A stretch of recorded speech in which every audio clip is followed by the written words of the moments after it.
Oke, ini kasus yang kedua. Oke, kalau kasus yang pertama ya cincai lah ya. Nah, kasus yang kedua ini yang kita harus mendefinisikan kira-kira bentuknya seperti apa nih. 1,25 kilo per detik asam sulfat, gitu ya. Ada CP, ya. Berarti kalau misalnya udah berhubungan dengan CP, ini berdasarkan peneracaannya nanti itu adalah peneracaan energi, ya.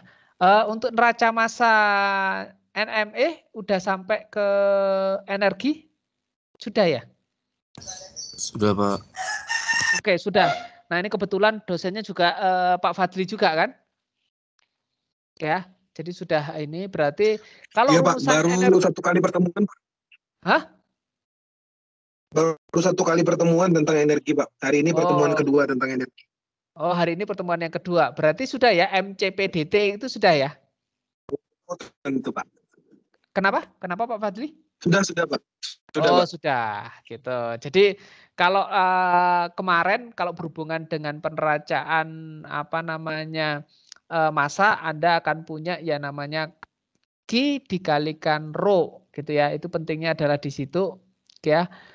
Sekarang kalau misalnya berhubungan dengan peneracaan energi gitu adalah Anda akan punya rumusan MCPT gitu ya. M itu adalah laju massanya, CP itu adalah kapasitas panasnya gitu ya. Terus kemudian T itu adalah temperatur. Ya, jadi kalau sudah ada CP-CP-nya ini nanti ketemu dengan peneracaan energi. Asam sulfat didinginkan dengan suatu counter current cooler. Apa itu counter current? Ya, jadi kalau misalnya arah pergerakan material, ya apabila kita ada dua material kita masukkan, gitu ya, ada dua, gitu ya, ada co-current, ada counter current. Counter current itu maksudnya seperti apa, gitu ya? Counter current apabila arahnya itu berlawanan. Misalnya nih ya, aliran pertama itu dari kiri ke kanan. Ya. Kemudian aliran yang lain atau aliran yang kedua itu berarah dari kanan ke kiri. Gitu. Itu yang disebut sebagai counter current. Kalau co-current berarti arahnya sama. Aliran pertama misalnya masuk dari kiri ke kanan, ya, maka aliran kedua gitu ya atau aliran apa namanya seberangnya itu juga masuknya dari kiri ke kanan. Nah, itu disebut sebagai co-current, ya.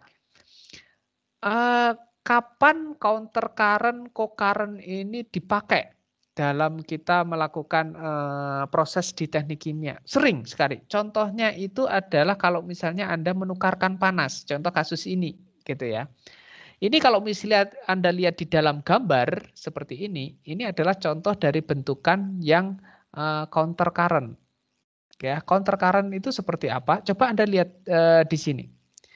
Pergerakan bahannya gitu ya atau asam sulfatnya gitu ya itu berarah dari kiri ke kanan. Ya, misalnya ini. Masuk temperaturnya 174 ya, terus keluar dari tangki yang kedua temperatur 80 tangki yang pertama 88, masuk ke tangki yang kedua kemudian keluar dari tangki kedua dengan suhu 45. Ya, aliran bahannya dari kiri ke kanan. Sedangkan aliran pendinginannya ya, ini kan temperatur turun karena apa? Karena didinginkan. Ya. Aliran pendinginnya itu berarah dari kanan ke kiri, berlawanan dengan aliran bahannya. Ya. Jadi aliran pendinginnya itu masuk pada suhu 20, keluar dari tangki 2 itu pada suhu 40, kemudian keluar dari tangki 1 suhunya adalah 80. Ya. Nah, pemilihan apakah itu counter current atau co-current itu bergantung dari temperatur yang ingin dicapai. Gitu ya. Jadi kalau Anda ingin menentukan temperaturnya berapa gitu ya, pilihannya adalah counter current atau co-current. Ya. Kalau di pharmaceutical industry gitu ya, di industri-industri farmasi gitu ya, kebanyakan pertukarannya itu adalah dengan menggunakan co-current. Karena apa? Karena saya tidak ingin temperaturnya terlalu tinggi misalnya. Ya, karena apa? Kalau terlalu tinggi nanti bahan saya rusak, bahan obat saya rusak semua. Maka di dalam industri farmasi biasanya pertukaran panasnya itu menggunakan arah co-current. Ya. Kalau di industri kimia, karena ingin mengejar efisiensi, biasanya itu akan menggunakan counter current. Gitu ya. Karena apa? Counter current itu lebih efisien kalau misalnya kita dalam menukarkan panas. Ingat bahwa panas itu berpindah dari aliran panas ke aliran dingin itu dikarenakan driving force delta temperatur. Jadi kalau delta temperatur Anda semakin tinggi, ya, maka semakin efisien proses perpindahan panas tersebut. Ya, kalau deltanya itu kecil-kecil saja atau sudah dekat gitu ya, perpindahan panasnya itu sudah susah gitu ya. Jadi itu bergantung kepada tipe industrinya apa yang ingin Anda dicapai gitu ya dalam Anda melakukan proses pemanasan ataukah pendinginan ya. Oke, katakanlah kita sekarang menggunakan prosesnya itu adalah counter current seperti ini. Ya. Pada kesetimbangan kondisi steady state gitu ya atau kondisi tuna ya, aliran masuk dari asam sulfat itu memiliki suhu 174. Kemudian keluarnya itu adalah 88 dari tangki 1, kemudian tangki kedua itu adalah 45 derajat Celcius. Nah, ini ada pertanyaan, kalau tiba-tiba aliran pendinginnya mati, gitu ya, tiba-tiba aliran pendinginnya mati. Jadi kejadian ini itu adalah kejadian yang digambar itu adalah kejadian steady state pada saat aliran pendinginnya berlangsung normal, ya, jalan, ya. Tapi bagaimana kalau tiba-tiba mati? Ya, nah pertanyaan saya, kalau tiba-tiba mati, ya, T1 ini tetap 88 atau T1 ini akan meningkat atau T1 ini akan turun? Ada yang bisa membantu menjawab pertanyaan saya? Meningkat, Pak. Kenapa? Meningkat. Ya, logikanya meningkat. Pak, pendinginnya itu mati, Pak. Ya, kalau berarti ya nggak ada yang dinginin. Berarti kalau misalnya temperatur masuknya tadi itu 174 gitu ya. Kalau ada pendingin itu temperatur keluarannya bisa 88. Nah, sekarang pendinginnya mati. Ya, berarti temperatur keluarannya nanti tidak akan 88 lagi. Tapi ini nanti akan meningkat gitu ya sedemikian hingga nanti maksimumnya 174 ya. Jadi logika itu harus kita dapatkan terlebih dahulu sebelum kita menyelesaikan permasalahan ini. Begitupun juga untuk yang di T2, keluaran dari tangki yang kedua. Ya, ini temperatur pada saat ada pendingin itu 45. Bagaimana kalau nggak ada pendingin? Ya naik terus. Ya, nggak ada yang mendinginkan, gitu ya. Nah, ini adalah pertanyaan, yaitu adalah pada saat tiba-tiba aliran pendingin mati. Ya. Nah, pertanyaannya itu adalah berapa suhu keluaran tangki kedua setelah 1 jam. Jadi yang ditanyakan tuh di sini. Ya, setelah 1 jam ini 45 ini jadi berapa? Apakah tetap 45 ataukah naik ataukah turun? Tadi seperti yang tadi disampaikan oleh teman Anda, gitu ya. Jawabannya itu adalah pasti dari temperatur 2 nanti akan semakin meningkat. Oke. Oke, baik.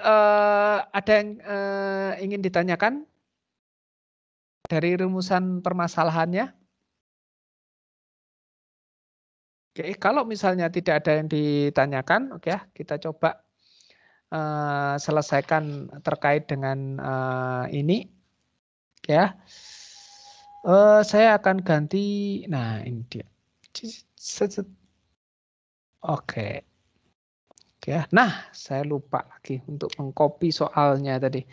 Oke, bisa dibantu oke ya dengan waktu yang tersisa ini. Saya akan punya yang namanya diketahui. Diketahui apa tadi? Laju asam sulfatnya berapa? M asam sulfat.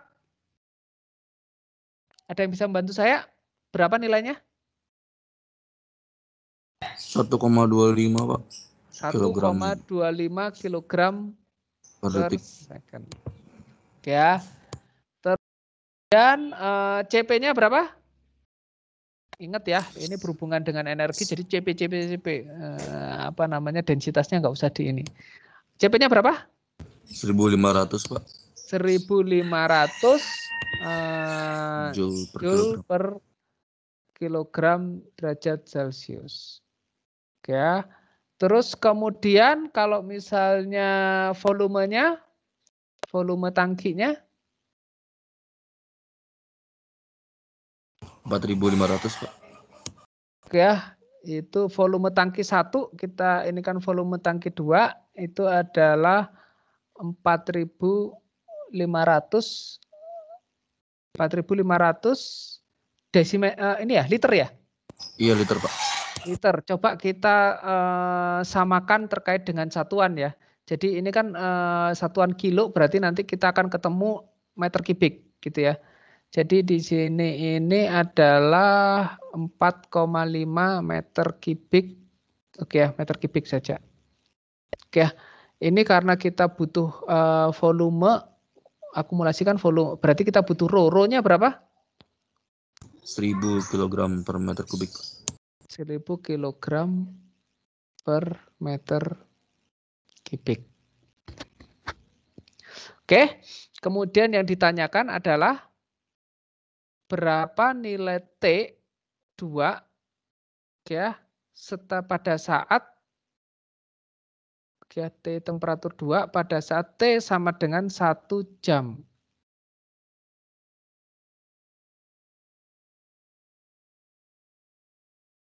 Oke. Nah, untuk menyelesaikan ini ya berarti kita harus membuat yang namanya peneracaan energinya.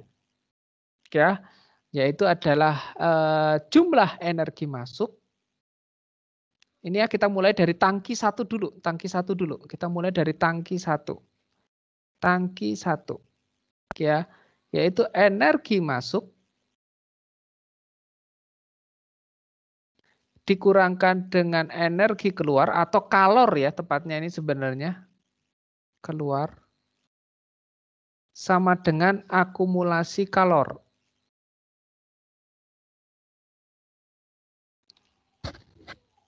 Oke.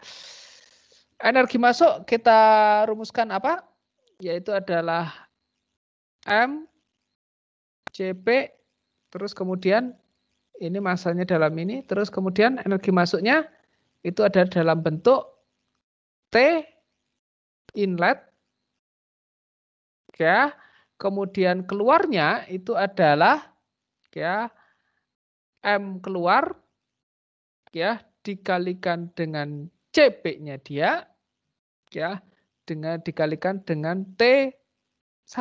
Kalau kita asumsikan gitu ya bahwa temperatur cairan di dalam tangki itu adalah sama dengan temperatur yang keluar gitu ya, maka kita bisa buat bahwa temperatur yang keluar nanti adalah sama dengan temperatur yang ada di dalam tangkinya.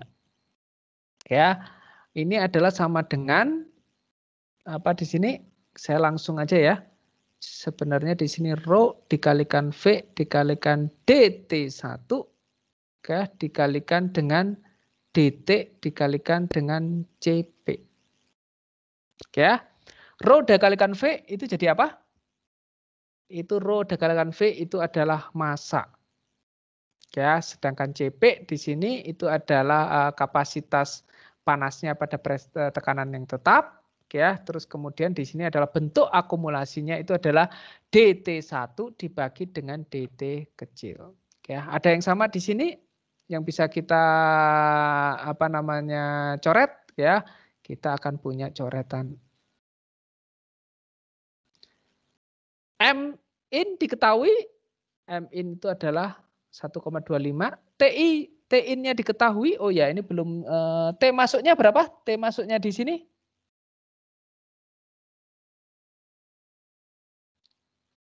ada yang tahu T masuknya berapa? Temperatur masuk tadi dalam kasus kita? 74, Pak. Oh, T-nya itu adalah 174 derajat Celcius. Ya. T in-nya diketahui, kemudian M ini yang keluar itu tidak difungsi apa namanya diasumsikan tidak ada kebocoran, berarti M di sini akan sama dengan M yang ada di masuknya. Ya. Densitasnya kita ketahui 1000, volumenya bisa kita ketahui yaitu adalah volume akumulasi atau volume tangki 1 itu adalah 4.500, kemudian DT1 T1 yang dicari. Oke, berarti ini adalah terselesaikan. Ya.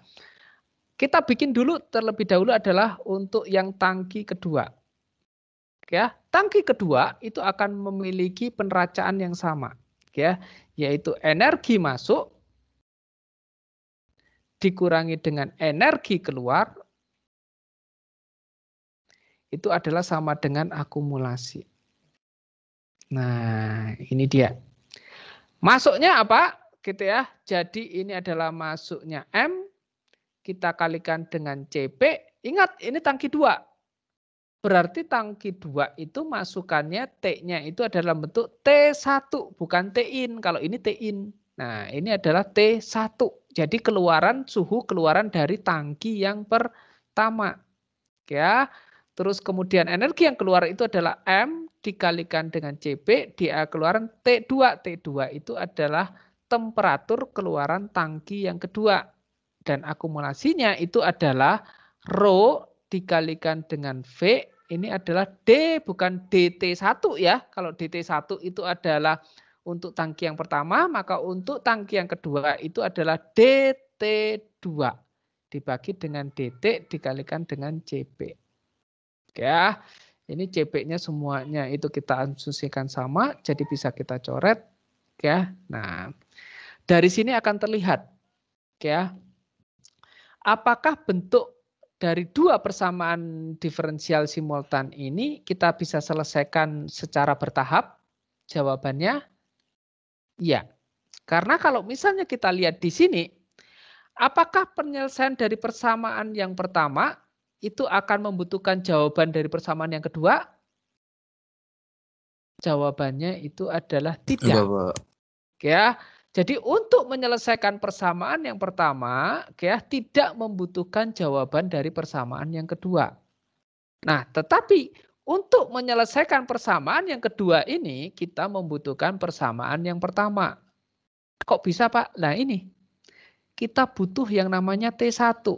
T1 itu artinya adalah temperatur keluaran dari tangki yang pertama. Ya, jadi untuk menyelesaikan persamaan yang kedua, ya, kita butuh penyelesaian persamaan yang ke-1. Oleh karena itu, apa yang kita lakukan, ya, kita selesaikan langsung bentuk persamaan yang pertama terlebih dahulu. Ya, oke, kita selesaikan di sini, gitu ya. Jadi saya akan penyelesaian untuk tangki yang pertama. Apa yang saya lakukan, gitu ya? M in dikalikan dengan T in, ya, dikurangi dengan M dikalikan dengan T1 sama dengan Rho dikalikan V dikalikan DT1 dibagi dengan DT.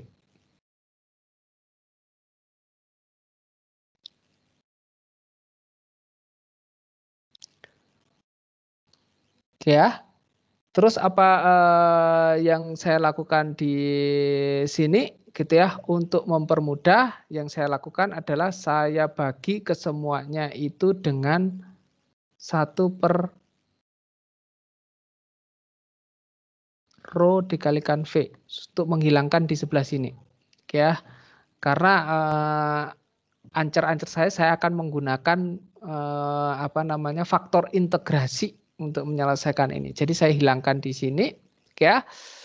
Apa jadinya? Itu adalah M in dibagi dengan Rho dikalikan dengan V, ya. Terus dikalikan dengan T in dikurangi dengan M dibagi dengan Rho dikalikan V dikalikan dengan T1 itu adalah sama dengan DT1 dibagi dengan DT.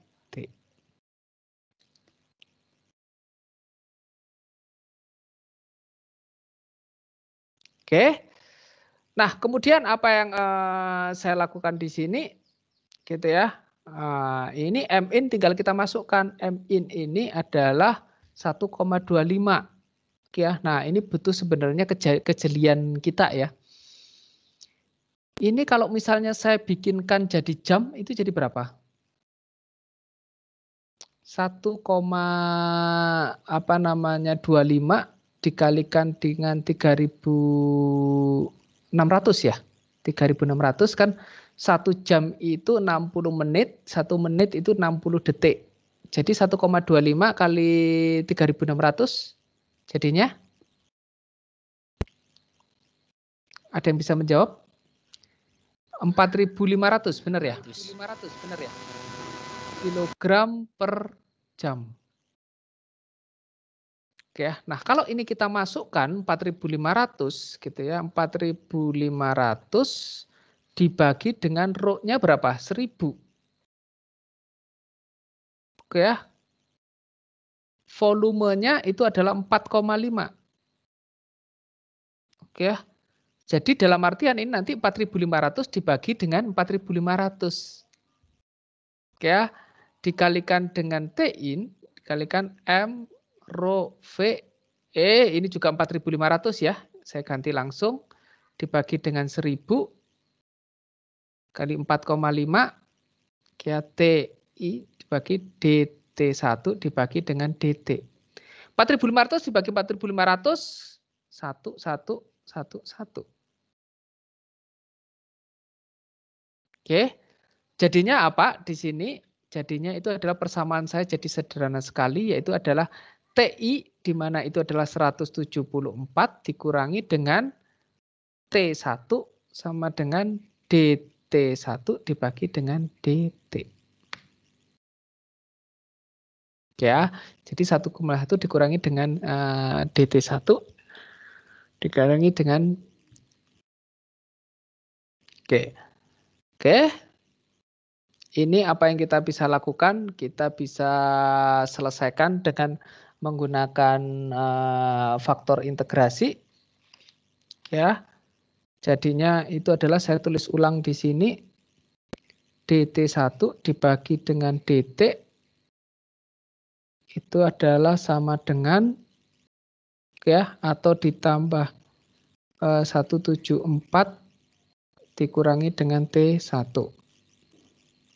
Ya, saya buat DT1 174 dikurangi dengan T1 sama dengan DT. Oke ya. Nah, ini saya biasanya cara lama ya. Asumsi kalau misalnya saya punya A sama dengan 174 dikurangi T1, maka DA sama dengan min DT1. Oke ya. Maka ini akan saya gantikan di sini. Ya, saya akan punya di situ adalah min DA, saya gantikan di sini ya. Ini saya gantikan di sini, ini saya gantikan di sini. Ya, yang terjadi itu adalah maka saya akan punya di sini itu adalah min DA dibagi dengan A itu adalah sama dengan DT. Ini adalah min ln A sama dengan DT. Oke ya, kalau misalnya nggak mau saya bisa pindahkan di sini jadinya ln A itu adalah sama dengan min DT. Oke ya. Maaf, ini belum diintegrasikan ya. Ini jadinya T plus konstanta. T plus konstanta. Oke ya, jadi ini saya integrasikan, jadinya ini adalah T plus konstanta.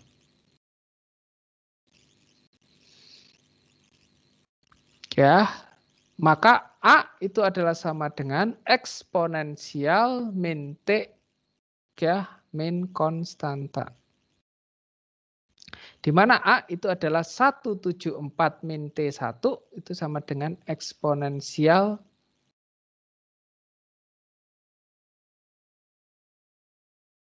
ya, maka T1 itu adalah 174 dikurangi eksponensial min T min konstanta. Saya sudah dapatkan yaitu adalah berapa nilai T1. Oke. Nah, nilai T1 inilah yang saya sudah dapatkan. Ini akan saya masukkan ke dalam persamaan yang kedua untuk menggantikan ini. Perhatikan di sini bahwa T1 itu hanyalah sekarang fungsi T. Ya. Jadi di sini kita akan mengeliminir T1, sedemikian T1 ini nanti tergantikan sebagai fungsi T. Nah, jadinya nanti persamaan yang kedua ini tidak lagi mengandung T1, ya, tetapi hanya ada T2 dan T. Ya, T besar 2 dan T kecil T. Ya, nah karena ada satu variabel bebas dan satu ada variabel terikat, maka nantinya itu begitu kita sudah menggantikan T1 ini, maka nantinya akan didapatkan solusi dari berapa nilai T2. Ya, jadi ini ada substitusi ke dalam sini. Ya, sebentar nih. Oke, waktunya ini kita lanjutkan besok aja karena waktunya sekarang ternyata sudah jam 9 lewat dikit gitu ya. Nanti mungkin Anda ada kuliah lanjutan. Oke ya. Ada pertanyaan? Oke ya. Dari penyelesaian berurut ini? Oke. Nanti kita tinggal selesaikan untuk yang persamaan yang kedua, peneracan energi yang kedua.